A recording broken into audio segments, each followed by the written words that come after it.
হে everyone, সবাই কেমন আছো? তো আজকে আমি চলে এসেছি তোমাদের সাথে শেয়ার করতে আমার বেবি শাওয়ারের ভিডিও, 7 মান্থের বেবি শাওয়ার।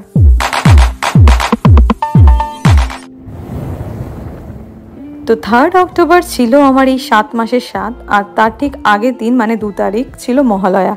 ওই দিন আকাশ সকালবেলায় মাছটা এনে রেখেছিল কবরডাঙ্গা থেকে। ওখান থেকে বেশ কিছু মাছ এনেছিল, চিংড়ি মাছ, কাতলা মাছ, পাবদা মাছ, এরকম অনেক রকম মাছ আনা হয়েছিল। এইদিকে বাড়িতে চলছিল বেলুন ফোলানোর কাজ, মানে যেহেতু আমরা নিজেরাই ডেকোরেশন করেছিলাম সমস্ত কিছু এনে, তো বাড়িতেই চলছিল বেলুন ফোলানোর কাজ। তো আমি মজা করছিলাম, দেখো হ্যাপি অনেক বেলুন ফুলিয়েছিল। তো তাসিও কিছু ফুলিয়েছিল, সাথে আমিও একটু ছোট অল্প স্বল্প হেল্প করছিলাম। আমি সেভাবেও কিছু পারিনি করতে, তো এই টুকটাক ভিডিও করছিলাম, ওদেরকে একটু কোম্পানি দিচ্ছিলাম। আর এইটা পুরো সাজানো হয়ে গেছিলো, ফোলানো হয়ে গেছিলো। তারপরে এই যে ব্যাকড্রপটা হ্যাপি পুরো তৈরি করছে, মানে হ্যাপি বেশি কাজটা করেছে। হ্যাপি হচ্ছে আকাশের ভাই, মানে আমার সম্পর্কের দেওর, ছোট দেওর। তো ওই পুরোটাই করেছে বলতে গেলে, মানে পুরো একদম ইনিশিয়েটিভ নিয়ে। আর অবশ্যই ওকে হেল্প করেছে সবাই মিলে, মানে আমার হাজব্যান্ড, আকাশ, পূজা, টিঙ্কা, মানে সব আমার ননদ, দেওর, ওরা সবাই মিলেই এই ডেকোরেশনটা করেছিল। তো বেবি শাওয়ার এই লেখাগুলো আমরা মানে এগুলো আমি না, ভিডিও কলে দেখেছিলাম, এগুলো আমরা অফলাইনই কিনেছিলাম বেহালা থেকে। তো এগুলো সব কিনে এনে এগুলোই দিয়ে ভালোভাবে সুন্দর করে আগের দিন রাত্রেবেলা আমরা সাজাচ্ছিলাম। আর অনেক বেলুন ফেটে যাচ্ছিল, এত মানে রাগ হচ্ছিল। তো তোমরা অনেকেই জানো পূজা মানে ঋষিতা, আমার ননদ, ও খুব ভালো মেহেন্দি পড়ায়, কারণ ও হচ্ছে আর্টিস্ট, খুব ভালো ড্রয়িং করে ও। তো ও বাচ্চাদের আঁকাও শেখায়, ও অনেক কিছু করে, ভীষণ ট্যালেন্টেড একটা মেয়ে। ওই আমাকে মেহেন্দি পড়ায় সব কিছুতে, আমার প্রত্যেকটা অকেশানে ওই মেহেন্দি পড়ায়। তো ও আমাকে সুন্দর করে মেহেন্দি পড়াচ্ছিল। আমি ভীষণ টায়ার্ড ছিলাম, যেরকমটা হয় সবার জন্যই। আর অনেক রাত হয়ে গিয়েছিল, যেহেতু ডেকোরেশন চলছিল তার সাথে সাথে মেহেন্দি পড়া। তো অনেক রাত হয়ে গিয়েছিল, অনেক রাত অবধি আমরা মেহেন্দি পড়েছি। তো ও আমাকে মেহেন্দি পরিয়ে দিচ্ছিল, আমি শুয়ে শুয়ে মেহেন্দি পড়ছিলাম। মাঝে আমরা ডিনারও করে নিয়েছিলাম। তো একবার বেলুন ফোলানো হচ্ছে, ওখানে সাজানো হচ্ছে, তার সাথে মেহেন্দি, এইভাবে অনেক রাত হয়ে গেছিলো। আর দেখো আমি কিছুটা খুঁটিয়ে খুঁটিয়ে ফেলে দিয়েছিলাম, কারণ এই সময় প্রেগনেন্সির মানে সময় জানো, অনেক সময় অনেক মানে শরীরে অনেক কমপ্লিকেশন থাকে। তো একটু ইরিটেশন হচ্ছিলো, আর অ্যাকচুয়ালি আমার একটু ইচিংয়ের প্রবলেম ছিল, তো সেই কারণে আমি সেগুলো খুঁটিয়ে খুঁটিয়ে তুলে দিচ্ছিলাম। মর্নিং। তো আজকে আমাদের একটা অনুষ্ঠান রয়েছে বাড়িতে, দেখতে পাচ্ছ কালকে রাত্রির থেকে সাজানো চলছে, মোটামুটি সাজানো কমপ্লিট। অনেক বেলুন ফেটে গেছে, এখনও সকালবেলা প্রিপারেশন চলছে, রান্নার কাজ চলছে। মাছ কাটা হচ্ছে,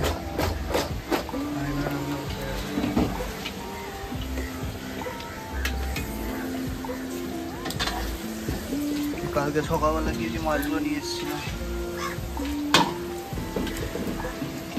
তো বাড়ি থেকে সবাই বলেছিল কাঁসার থালায় খেতে, কিন্তু অনেককেই দেখি এরকম মাটির থালায় খেতে। তাই আমি পূজাকে বলেছিলাম এরকম থালাগুলো সুন্দর করে রং করে দিতে, আর ও খুব সুন্দর করে রং করে এরকম এঁকে দিয়েছিল। আর সিম্পলের মধ্যে ভীষণ সুন্দর ছিল। আর যেহেতু ভার্নিশ থাকে, আর আমার যেহেতু কোলেস্টেসিস প্রেগনেন্সি ছিল, সেই কারণে ফুড র্যাপার দিয়ে র্যাপ করে দিয়েছিল হ্যাপি ভালো করে। আর এই যে আমার ফুল ডেকোরেশন, পরের দিন অনেক বেলুন ফেটে গিয়েছিল। আর দেখো খুব সুন্দর করে একটা টেবিলটাকে সাজিয়েছে ওরা, মানে থালাগুলো এখনও অবধি খালি। আর একটা ভিডিও নিতে বলেছিলাম, আমার ভীষণ ভালো লেগেছিলো ওই থালাটা, এত সুন্দর করে ওরা মানে করে দিয়েছিল। আর এরকম ফুল দিয়ে মাটির থালা সাজিয়ে অনেককেই দেখি খেতে, তো আজকে আমার জন্য সেরকমভাবে আয়োজন করা হচ্ছে দেখে আমার ভীষণ ভালো লেগেছিলো। মানে পুরোটা ওরা সবাই মিলে করেছিল, খুব সুন্দর করে ওরা আমাকে এই দিনটা উপহার দিয়েছিল। 7 মাসের 7-এর জন্য 7টা বাটি ছিল, আর প্লেটে ছিল 7 রকমের মিষ্টি। তো এই কেকটা দেখছো, এই কেকটা সুন্দরভাবে সাজিয়ে দিচ্ছিল টিঙ্কা, দি বেকিং হাব। মানে তোমাদের যদি কারোর কেক লাগে তো বেহালা বা তার আশেপাশে বা কলকাতাও, মানে ওরা অনলাইন ডেলিভারি করে থাকে, তো ওদেরকে বুক করতে পারো, আমি স্ক্রিনে কন্ট্যাক্ট নাম্বার দিয়ে দেব। আর এই দেখো একটু ফটো সেশন চলছে আমাদের। এটা ছিল আমার মানে ওর পিপি আর মাম, আমার বেবির। আর এটা ছিল পিপি আর কাকাই, তো আমার ননদ আর দেওর সবার সাথে আমি ফটো মানে শ্যুট করছিলাম। তো বেশ কিছু ছবি তুলে নিলাম। তারপরেই এই যে চলে এলো তাসি। তাসি তো মনে আনন্দ আর ধরছে না, নাচতে আরম্ভ করে দিয়েছে। এদিকে আমার শাশুড়ি মানে আন্টি, আর ওইটা আমার মামি শাশুড়ি, ছোটো মামি শাশুড়ি। তো সবাই মিলে ছবি তুলছিলাম, ঠাম্মা ঠাম্মি মাম্মাম সবাই, মাম্মা। তো এই ফটোশ্যুট চলতে চলতে অনেক লেট হয়ে গিয়েছিলো। এই যে মাম্মা পাপা একদম ফাইনালি চলে এসেছি আমরা দুজন মিলে। তো সবাই এই ফটোশ্যুট করতে করতে আর আমার সাজতে গুজতে অনেক লেট হয়ে গিয়েছিল, টাইম চলে যাচ্ছিলো। আর হ্যাপি দেখো পুরো A to Z সব কিছুতেও ছিল সুন্দর করে, এই 7 রকমের ভাজা ভাত তরকারি ও খুব সুন্দর করে সাজিয়ে দিচ্ছিল। তারপরে একটু ভুলভাল সাজানো হয়েছিল, ভুলভাল মিন্স মানে আগে কোনটা দিতে হয় পরে কোনটা দিতে হয়। তো এই বড়দি মানে আমার বড় ননদ এসে বলে দিচ্ছিল, আর সেইভাবে সেই অ্যাকর্ডিং সবাই বড়রা যখন বললো ওরা তখন সেইভাবে সেটাকে সাজিয়ে দিল। তো আমার দেওর ছোটো ছোটো দেওর ননদরাই কিন্তু পুরোটা গুছিয়ে সাজিয়ে দিয়েছিল, ভীষণ ভালোভাবে ওরা যত্ন সহকারে দিয়েছিল। আর এই যে এবার ছিল আশীর্বাদ পর্ব। তো ঘরোয়া একটা অনুষ্ঠান ছিল, একদম দুপুরবেলা বাড়ির কিছু কাছের লোকজন নিয়ে, একদমই মানে ঘরোয়া অনুষ্ঠান। তো আন্টি আমাকে একটা ছোট্ট কানের দিয়ে মানে আশীর্বাদ করলো। তো আঙ্কেল আন্টি আমাকে পায়েস খাইয়ে দিচ্ছে, এবার সবাই মিলে আমাকে পায়েস খাওয়াতে আসবে। আর এত মিষ্টি আমার একদমই প্রেগনেন্সিতে ক্রেভিং ছিল না মিষ্টির, কিন্তু মিষ্টি আমি আগে খেতে খুব ভালোবাসতাম।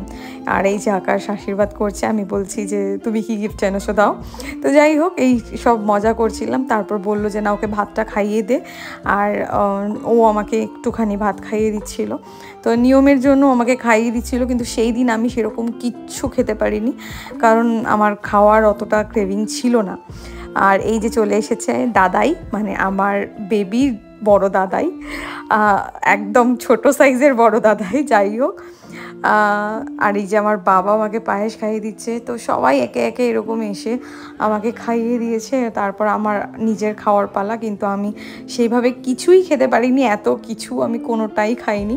আর মাছ আমি খুব একটা ভালোবাসি না, প্রেগনেন্সি টাইমে তো আমি ডিউরিং প্রেগনেন্সি আমি তো খেতেই পারিনি কিছু, কারণ আমার কোলেস্টেসিস প্রেগনেন্সি ছিল, বারবার বলছি। আমার একদম ব্ল্যান্ড ডায়েট ছিল। আর এটা একটা রিচুয়াল ভীষণ মজার, অনেকেরই আছে। তো আমি তুলেছিলাম প্রদীপ, তার মানে মেয়ে, আর অন্যটাই ছিল নোরা, মানে যার মানে ছেলে। তো এটা জাস্ট আমি জানি না একটা রিচুয়াল, কিন্তু এগুলো জাস্ট মজার জন্য করা হয়। তো আমার কিন্তু বেবি বয়ই হয়েছে, যদিও আমি প্রদীপ তুলেছিলাম মানে মেয়ে, বাট এরকম কিছুই হয় না, এগুলো জাস্ট মজা। আর সবাই খেতে বসে গিয়েছিল, কারণ অনেক লেট হয়ে গিয়েছিল। একদম পুজোর সময় যেহেতু আমার এই স্বাদের অনুষ্ঠানটা ছিল, সেই জন্য কোনো ডেকোরেটর মানে প্যান্ডেলের জন্য রাজি হয়নি।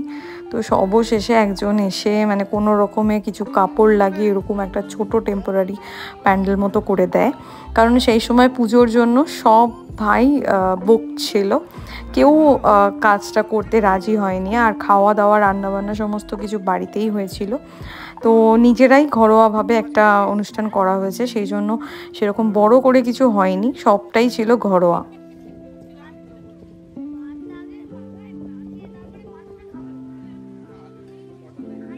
এতক্ষণ বৃষ্টি হচ্ছিল না, এই মুহূর্তে কোনো অন্ধকার করে এসছে, ওই জন্য তাড়াতাড়ি করে খাবার সবার মানে অ্যারেঞ্জমেন্ট করা হয়েছে।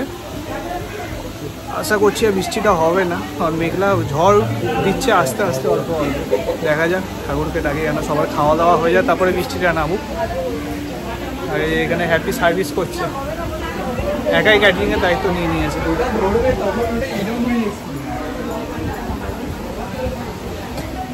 তো অনেকেই বলতে পারো যে এই স্বাদের খাবার শুধুমাত্র মেয়েদেরই খেতে হয়, বাট আমরা সেইভাবে আমাদের বাড়ি থেকে সেরকম কিছু ওরকম হার্ড অ্যান্ড ফাস্ট কোনো রুল নেই। তো আমরা এরকম নিয়ম অত কিছু মানি না। আমি আকাশকে একটু খাইয়েও দিচ্ছিলাম, তো অনেকে বারণ করছিল, বলছিল যে না এটা খাওয়াতে নেই। বাট ঠিক আছে, মন থেকে সবটা যদি তুমি ভালোভাবে করো তাহলে আমার মনে হয় সব কিছু ভালো হয়। তো যাই হোক, আকাশে বৃষ্টি প্রচণ্ড নেমে গেছিলো জোরে, আর যেটার ভয় আমরা পাচ্ছিলাম সেটাই হলো। তো সবার মোটামুটি এই যে লাস্ট ব্যাচ একদম শেষের দিকে চলে এসেছি আমরা, অসুবিধা নেই, সবার খাওয়া হয়ে গেছে মোটামুটি।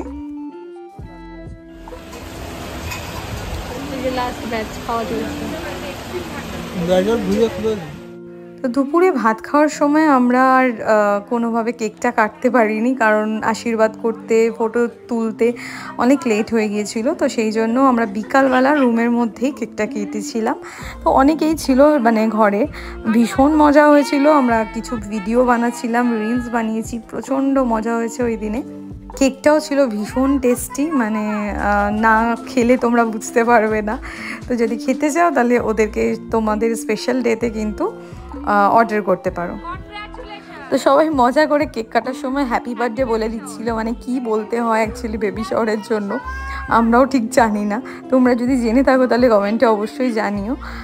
অ্যাকচুয়ালি এখন আমার বেবি হয়ে গিয়েছে আর ও অনেক ছোট, তাই আমি ভয়েস ওভার দেওয়ার টাইম পাই না, ওই জন্য অনেক লেট আপলোড করছি আমি জানি।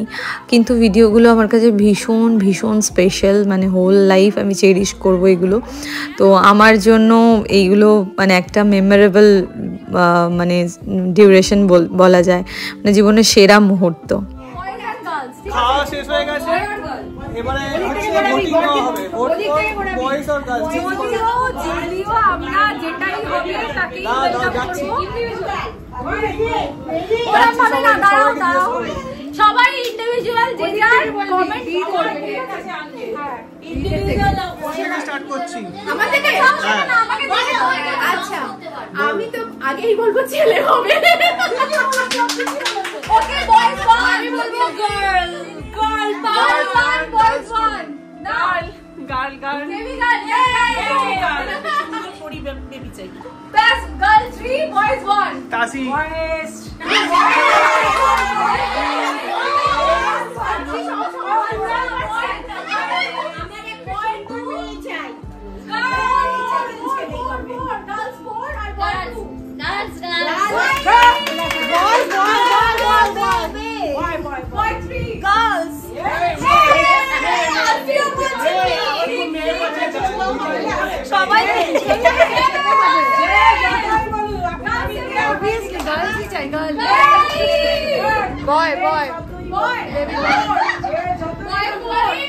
প্রিয়াঙ্কা দিদি এত মেকআপের এই যে আছে, আমি চাই একটা মেয়ে হোক, দুজনে একসাথে দিন রাত সাজুগুজু করব। আমি তো অলওয়েজ মেয়ে চাই, বাট ছেলে হলেও আমার কোনো আপত্তি নেই, যেটাই হবে একদম সুস্থ ভাবে হোক।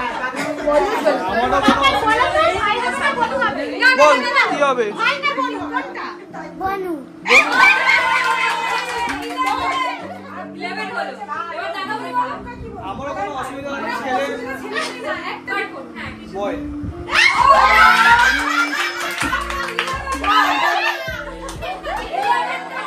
বয় হলেও রাইডার হবে, গার্ল হলেও রাইডার হবে। তো চলো আজকে ভিডিওটা এখানে এন্ড করছি। দেখা জিতলো হবে, কি? দেখা হবে। সেটা ভালো লাগবে না, না এখন ভোটিং এ কি জিতলো? Girl girl 11 votes, girl girl 11 votes আর বয়েজ 5 বয়েজ 5 আর গার্ল 11।